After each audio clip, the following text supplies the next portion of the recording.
कुछ दूर जाकर कच्ची जमीन खत्म हो गई थी और घास की ढलान शुरू हो जाती थी। यहाँ इंसानी पाँव के निशान भी गायब हो गए थे। जुलीसोंग फिर भी अंदाजे और हल्की हल्की बूंदाबांदी में गीली घास पर चलती गई। चारों तरफ घास और पत्थर बिखरे हुए थे। कहीं गीली जमीन होती तो उसे इंसानी पाँव के निशान भी नजर आ जाते, मगर वहां तो सिवाय घास के और कुछ नहीं था। या फिर झाड़ियां थीं और घास पर इंसानी जूतों के निशान तलाश करना किसी माहिर खोजी ही का काम था।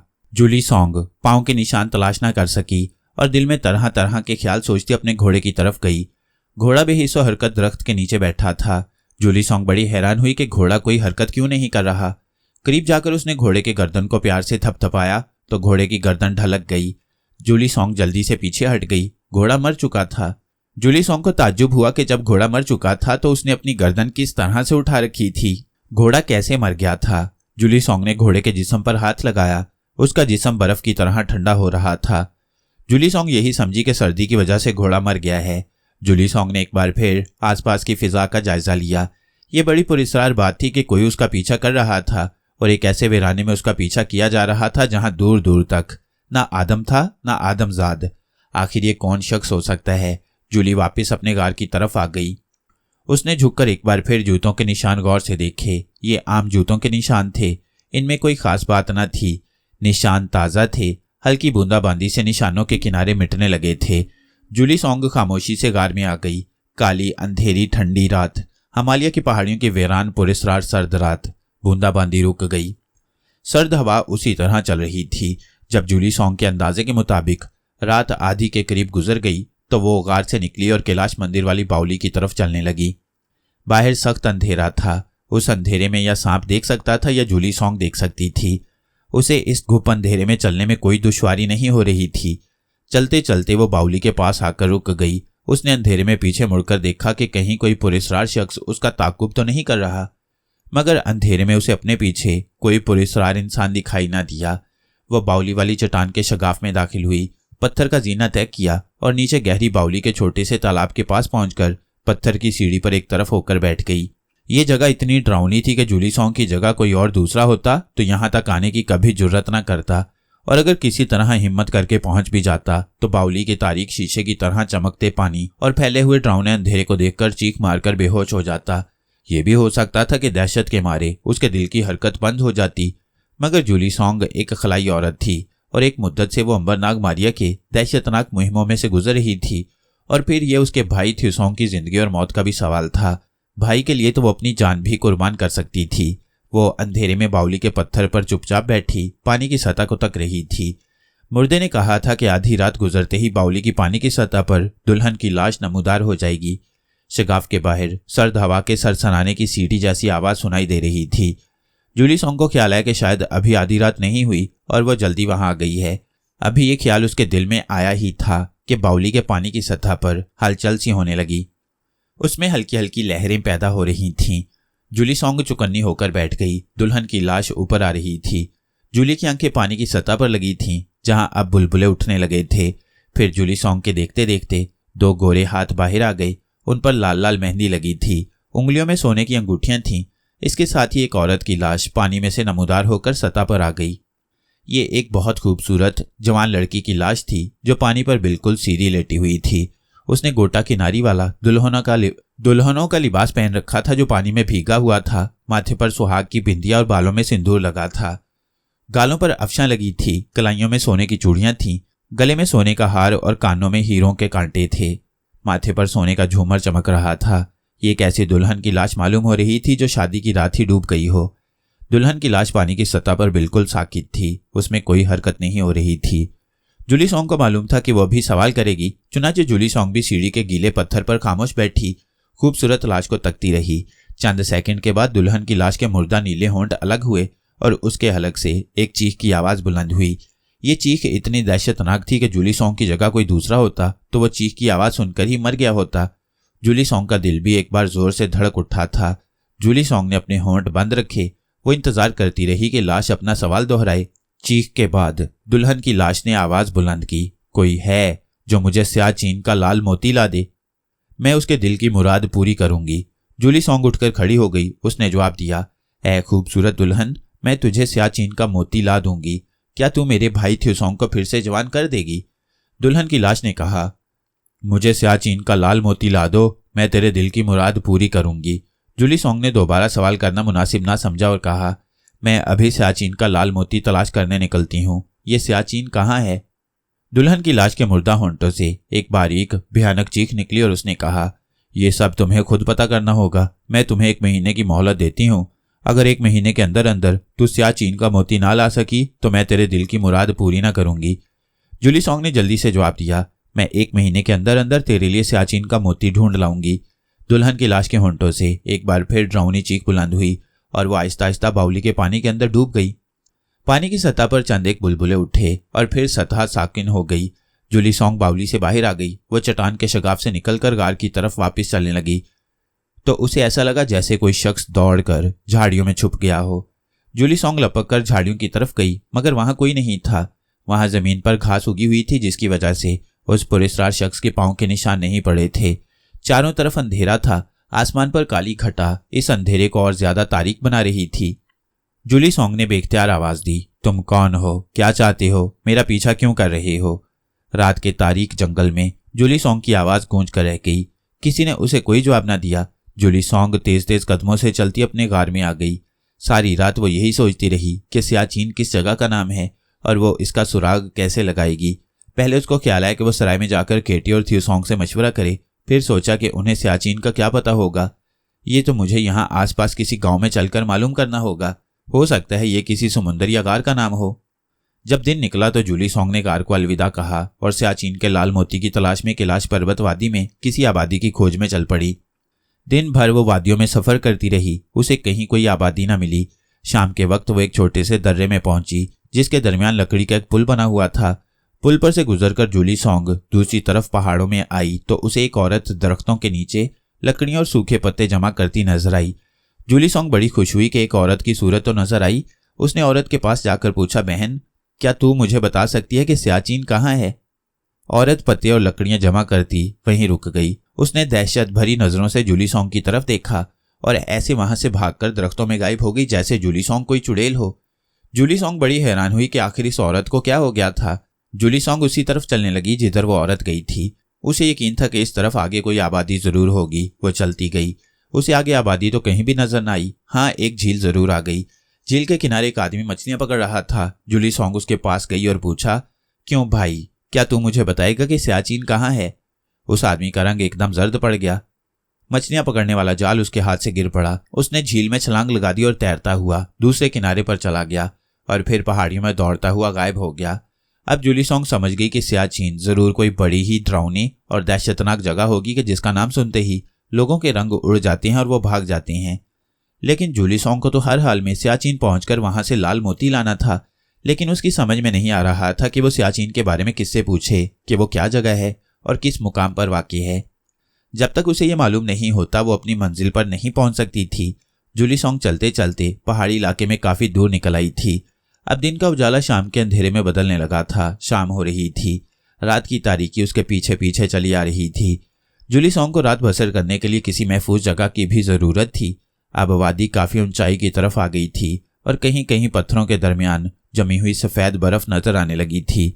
जब रात ज्यादा गहरी हो गई और सारी वादी में अंधेरा छा गया और जुली सोंग को किसी इंसान के मिलने की कोई उम्मीद ना रही तो वो एक पहाड़ी के खो में बैठ गई। सोचने लगी कि वो सियाचिन का कैसे पता चलाए, क्योंकि जब उसे ये मालूम नहीं होता कि सियाचिन क्या शय है वो लाल मोती कहाँ से ला सकेगी। पहाड़ी का ये छोटा सा खो एक शगाफ की तरह था और इसके अंदर इतनी ही जगह थी कि जुली सोंग सिर्फ बैठ सकती थी। वादी में यहाँ सर्दी बहुत ज्यादा थी। लगता था कि आगे बर्फबारी शुरू होने वाली है। दरख्तों के ऊपर बर्फानी हवा रात के सन्नाटे में सरसराती हुई जैसे आहें भर रही थी। रात आहिस्ता आहिस्ता गुजर रही थी। जूली को कुछ अंदाजा नहीं था रात कितनी गुजर चुकी है कि उसे आहट सुनाई दी। उसके कान खड़े हो गए। आहट की आवाज रुक गई, फिर ऐसे सुनाई दिया जैसे कोई खुश्क पत्तों पर चल रहा हो। जूली जल्दी से उठी और शगाफ से बाहर आकर अंधेरे में घूर कर देखने लगी, जैसे कोई तेजी से एक तरफ भाग गया था। जूली सोंग भी उस तरफ पुरस्कार शख्स के पीछे भागी, मगर आगे पहाड़ की दीवार थी। उसे वहां कोई आदमी नजर न आया। जूली सोंग ने चारों तरफ गौर से देखा और फिर बुलंद आवाज से चिल्लाई, कौन हो तुम? मेरे सामने आओ। सर्द बर्फानी वादी की तारीकी में जूली सोंग की आवाज गूंज कर रह गई। किसी तरफ से किसी ने कोई जवाब न दिया। जूली सॉन्ग नाउमीद होकर वापस पहाड़ की खो में आकर बैठ गई। उसकी समझ में नहीं आ रहा था कि ये कौन पुरस्कार शख्स है जो कैलाश पर्वत से उसके पीछे लगा हुआ है और छुप छुप कर उसका ताक़ुब कर रहा है। क्या ये कोई भूत है, कोई छलावा है? मगर इसके पाँव के जूतों के निशान जमीन पर पड़ते थे, इसका मतलब था कि वो कोई इंसान है। जूली सॉन्ग ने इसी तरह सोचते सोचते रात वहीं गुजार दी। दिन निकला तो आसमान पर बादल गहरे होते गए और जब जूली सॉन्ग आगे रवाना हुई तो बूंदाबांदी शुरू हो गई। जूली सॉन्ग चलती गई। सर्दी बहुत बढ़ गई थी मगर जूली सॉन्ग पर बारिश का कोई असर नहीं हो सकता था। वो बराबर आगे बढ़ रही थी। इसी तरह सफर करते वो दरख्तों के ऐसे झुंड में से गुजरी जहां उसे कुछ टूटी फूटी पुरानी कब्रें नजर आईं। अचानक जूली सॉन्ग के दिल में ख्याल पैदा हुआ। वो पुरानी कब्रों के पास रुक गई। उसने कब्रों में चल फिरकर उनका जायजा लिया। इन कब्रों पर पत्थर लगे थे, कई पत्थर उखड़ चुके थे। जूली सॉन्ग को एक ऐसी कब्र नजर आई जिसमें शगाफ पड़ा हुआ था और अंदर मुर्दे की हड्डियां थोड़ी थोड़ी नजर आ रही थीं। जूली सॉन्ग कब्र के शगाफ में उतर गई। जूली सॉन्ग के पास ये ताकत थी कि वह जिस मुर्दे को उंगली लगा दे, वो मुर्दा ख्वाह कितना ही पुराना क्यों ना हो, जूली सॉन्ग से बात करने लगता था। जूली सॉन्ग उस मुर्दे से बात करके सियाचिन के बारे में पूछना चाहती थी, क्योंकि उसे मालूम था कि मुर्दों को ऐसे राज मालूम होते हैं जिनके बारे में इंसान कुछ नहीं जानता, या अगर जानता हो तो उस राज को जुबान पर लाने से डरता है। जूली सॉन्ग ने देखा कि कब्र के अंदर एक पुराने मुर्दे का ढांचा पड़ा है। हड्डियों से साफ पता लग रहा था कि मुर्दा 100 साल से भी ज्यादा पुराना है। जूली सॉन्ग ने उसकी गर्दन की हड्डी पर उंगली लगाई तो मुर्दे की टूटी हुई खोपड़ी में हरकत पैदा हुई। उसका टूटा हुआ जबड़ा हिला और मुर्दे की खुश्क खड़खड़ाती हुई आवाज आई, तुमने मुझको आसमानों से इस कब्र में वापस किस लिए बुलाया है? जूली सॉन्ग ने कहा, मुझे बताओ कि सियाचिन क्या है और मुझे कहाँ मिलेगा? मुर्दे ने कहा, सियाचिन का ख्याल दिल से निकाल दो, क्योंकि वहां जो कोई भी गया फिर वापस नहीं आया। जूली सॉन्ग बोली, मैंने तुमसे जो सवाल किया है मुझे उसका जवाब दो। मुझे ये बताओ कि सियाचिन कहाँ है और मैं वहां कैसे पहुंच सकती हूँ?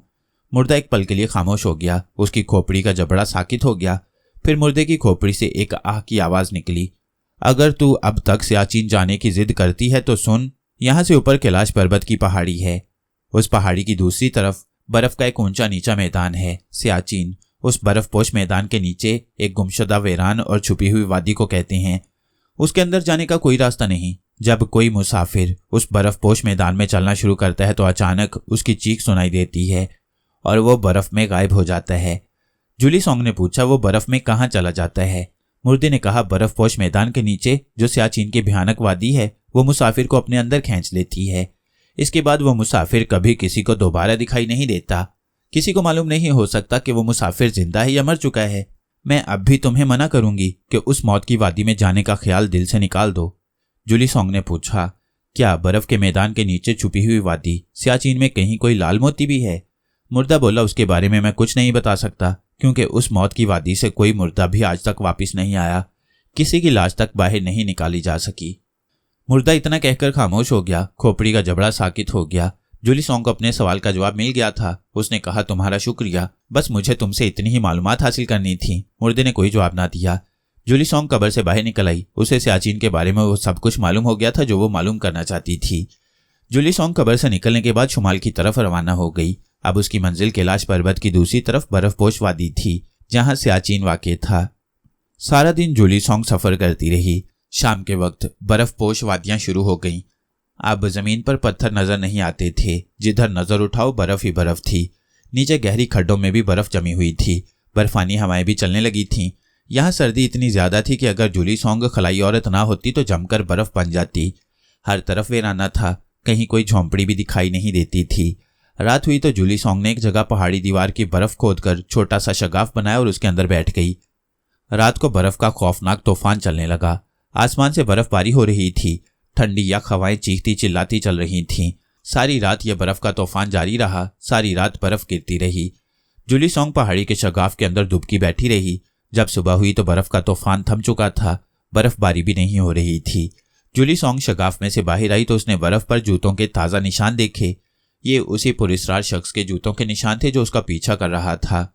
ये निशान सुबह सुबह के लगते थे। जैसे बर्फबारी रुकने के बाद यह आदमी जूली सॉन्ग के ताक़ुब में शगाफ तक आया और फिर वापस पलट गया था। जूली सॉन्ग जूतों के निशान के साथ साथ चलने लगी। उसे यकीन था कि बर्फ पर इन निशानों की मदद से वो आज इस पुरस्कार आदमी का सुराग जरूर लगा लेगी। लेकिन कुछ दूर चलने के बाद बर्फ पर से पांव के निशान एकदम से यूं गायब हो गए जैसे यहां से वो पुरस्कार आदमी आसमान की तरफ उड़ गया हो। जूली सॉन्ग ने झुककर इधर उधर बड़े गौर से देखा। पांव के निशान उसे कहीं ना मिले। वो पुरस्कार आदमी के बारे में गौर करती सियाचिन की खतरनाक वादी की तरफ रवाना हो गई। दोपहर तक बर्फ पोश ठिठुरती हुई वादियों में चलने के बाद जूली सॉन्ग एक ऐसी जगह पहुंची जहां ऊंचे ऊंचे बर्फानी पहाड़ों बल्कि बर्फानी तोदों के दरमियान गलियां सी बनी हुई थीं। उन गलियों में हवा शोर मचाती गुजर रही थी। बर्फानी तोदों में जगह जगह दरारें पड़ी हुई थीं। ये दरारें इतनी बड़ी थीं कि लगता था कुदरती गार बने हुए हैं। जमीन पर भी जगह जगह बर्फ के छोटे बड़े टुकड़े बिखरे हुए थे। सियाचिन की खतरनाक वादी इन पहाड़ियों के पीछे थी, मगर बर्फानी तोदों का सिलसिला खत्म होने में नहीं आता था। रात पड़ गई, अंधेरा हो गया। अजीब डरावनी सी आवाजें तेज हवा की शक्ल में सुनाई देने लगीं। जूली सॉन्ग एक बर्फानी तोदे की दरार में घुस गई। उसने रात वहीं गुजार दी। सुबह को बाहर निकलते ही सबसे पहले देखा कि कहीं पुरस्कार आदमी तो उसके ताकुब में यहां तक नहीं आया। जमीन पर चूंकि बर्फ के टुकड़े बिखरे पड़े थे, इसलिए वहां जूली सॉन्ग को पुरस्कार आदमी के पांव के निशान दिखाई न दे सके। उसने सियाचिन की तरफ अपना सफर दोबारा शुरू कर दिया। 1-2 घंटे के सफर के बाद आखिर जूली सॉन्ग सियाचिन की वादी में पहुंच गई। उसके सामने स्याह बादलों में घिरा हुआ एक बर्फपोश मैदान था, जहां कहीं कहीं बर्फ के टीले झुके पड़े थे। उनके दरमियान तेज बर्फानी हवाएं चीख रही थीं। यही वो बर्फानी मैदान था जिसके बारे में जूली सॉन्ग को मुर्दे ने बताया था कि वहां कोई जाता है तो फिर उसमें गुम हो जाता है कि दोबारा नजर नहीं आता। जूली सॉन्ग को इसी बर्फानी मैदान में चलकर अपने भाई थ्यूसॉन्ग के लिए लाल मोती ढूंढ कर लाना था। जूली सॉन्ग को उस वक्त अपनी जान की परवाह नहीं थी। वो अपने भाई थ्यूसॉन्ग के लिए अपनी जान भी कुर्बान कर सकती थी। जूली सॉन्ग ने बर्फपोश मैदान में चलना शुरू कर दिया। उसे मालूम था कि इस मैदान के बर्फानी पहाड़ों में कहीं एक गार है जिसके अंदर लाल मोती मौजूद है। जूली सॉन्ग फूंक फूंक कर कदम उठा रही थी। उसे खतरा था कि कहीं वो किसी गहरे शगाफ में ना गिर पड़े। वो एक बर्फानी तोदे के पीछे से गुजर गई। उसने पलट कर देखा। बर्फ पर उसे पुरस्कार आदमी के पांव के निशान नजर न आए। उसने इत्मीनान का सांस लिया कि उसका पीछा नहीं किया जा रहा। बर्फानी तोदे से बाहर निकलने के बाद जूली एक बर्फानी मैदान में से गुजरने लगी। अचानक एक जगह उसका पांव बर्फ में धंस गया। उसने जोर लगाकर पांव बाहर निकाला तो उसकी दूसरी टांग भी नरम बर्फ में धंस गई। फिर वो बर्फ में नीचे ही नीचे उतरती चली गई। जूली सॉन्ग बर्फ के अंदर नीचे ही नीचे गिरती चली गई। यही वो जगह थी जिसके बारे में मुर्दे ने जूली सॉन्ग को कहा था कि बर्फानी मैदान में आदमी अचानक गायब हो जाता है। उसकी एक ही चीख सुनाई देती है, उसके बाद वो आदमी कभी नजर नहीं आता। जूली सॉन्ग भी सियाचिन के बर्फानी मैदान में उसी तरह गायब हो गई थी। उसने चीख तो ना मारी, बस बर्फ में नीचे ही नीचे गिरती जा रही थी। असल में जूली सॉन्ग बर्फ की छत के सुराख में से नीचे गिरी थी। जब बर्फ की छत खत्म हो गई तो जूली सॉन्ग एक दलदल में जा गिरी। दलदल में गिरते ही जूली सॉन्ग ने उसमें से बाहर निकलने की कोशिश शुरू कर दी। खलाई औरत होने की वजह से उसमें आम इंसानों के मुकाबले में ज्यादा ताकत थी। दलदल जूली सॉन्ग को नीचे खींच रही थी। जूली सॉन्ग ने जोर लगाकर अपने आप को दलदल से बाहर निकाल लिया और ऊपर देखा। उसके ऊपर आसमान नहीं था बल्कि बर्फ की छत थी जो बहुत ऊंची थी और दूर तक फैलती चली गई थी। उसके चारों तरफ काले रंग की छोटी छोटी पहाड़ियां थीं। ये पहाड़ियां ऐसे लगती थीं जैसे चुड़ैलें सर झुकाए बैठी हों। चारों तरफ गहरी मौत जैसी खामोशी थी। किसी तरफ से कोई आवाज नहीं आ रही थी। हवा भी चुप थी। जूली सॉन्ग बड़ी हैरान हुई कि बर्फानी मैदान के नीचे ये कौन सी अजीबोगरीब दुनिया है। वो पहाड़ियों में चलने लगी। उसे लाल मोती की तलाश थी। वो समझ गई थी कि सियाचिन की वादी की असल दुनिया यही है और लाल मोती इसी जगह कहीं पर होगा। जूली सॉन्ग अंदर जाते हुए हिचकिचा रही थी कि अचानक उसे गार के अंदर से एक मर्द की आवाज सुनाई दी। जूली सॉन्ग, डरो नहीं, तुम मंजिल के करीब आ गई हो। तुम्हारा लाल मोती इस गार के अंदर मौजूद है। जूली सॉन्ग गैबी आवाज सुनकर पीछे हट गई। उसने पूछा, तुम कौन हो? गैबी आवाज ने कहा, मैं वही पुरस्कार शख्स हूँ जिसके पांव के निशान तुम कभी बर्फ पर और कभी कीचड़ में अपने पीछे देखती रही हो। मेरा नाम गार्शन है। जूली सॉन्ग ने सवाल किया, तुम मेरा पीछा किस लिए कर रहे थे? पुरस्कार शख्स गार्शन की आवाज सुनाई दी, इसलिए कि मैं चाहता था कि तुम अपनी मंजिल तक जरूर पहुंचो। मैं अगर देखता कि तुम नाउमीद होकर वापस जाने वाली हो तो मैं वहीं तुम्हारे सामने आकर तुम्हें समझाता कि लाल मोती तुमसे ज्यादा दूर नहीं है। जूली सॉन्ग ने कहा, तुम अब मेरे सामने क्यों नहीं आते? क्या तुम इस गार में रहते हो? पुरस्कार शख्स गार्शन बोला, मैं तुम्हारी तरह का इंसान हूं। फर्क सिर्फ इतना है कि मुझे जादू आता है जिसके जोर से मैं जमीन के अंदर भी आ गया हूं। जूली सॉन्ग ने पूछा, आखिर तुम्हें मुझसे इतनी हमदर्दी क्यों है? पुरस्कार शख्स गार्शन की आवाज आई, इसलिए कि मैं जानता हूं कि तुम इतनी तकलीफें सिर्फ अपने प्यारे भाई के लिए उठा रही हो। यह बड़ा नेक काम है, इसलिए मैं तुम्हारी मदद करना चाहता था। लेकिन मुश्किल ये थी कि मेरा जादू जमीन के ऊपर नहीं चलता। जमीन के अंदर भी मैं सिर्फ तुम्हारे लिए ही इतना कर सकता हूं कि तुम्हारी हिम्मत बढ़ाऊं और तुम्हें गार के लाल मोती तक ले चलूं। जूली सॉन्ग ने कहा, तो फिर तुम मेरे सामने आओ, मैं तुम्हें देखे बगैर गार में नहीं जाऊंगी। पुरस्कार शख्स गार्शन की आवाज आई, अगर तुम्हारी यही ख्वाहिश है तो मैं तुम्हारे सामने आ जाता हूं। मैं तुम्हें अपनी छोटी बहन ही समझता हूं। फिर अंधेरे गार में से जूली सॉन्ग ने एक ऊंचे लंबे काले कपड़ों वाले आदमी को बाहर निकलते देखा, जिसकी आंखें अंगारों की तरह चमक रही थीं। उसने जूली सॉन्ग को आते ही सलाम किया और बोला, मेरी अंगारों जैसी आंखों को देखकर मत डरना। ये इसलिए सुरख है कि मैंने जादू का एक चिल्ला किया हुआ है। आओ मेरी बहन, मैं तुम्हें लाल मोती तक लिए चलता हूं। जूली सॉन्ग उस पुरस्कार शख्स के साथ गार में दाखिल हो गई। गार में अंधेरा था, मगर जूली सॉन्ग अंधेरे में गार की छत और पत्थर की दीवारों को साफ देख रही थी।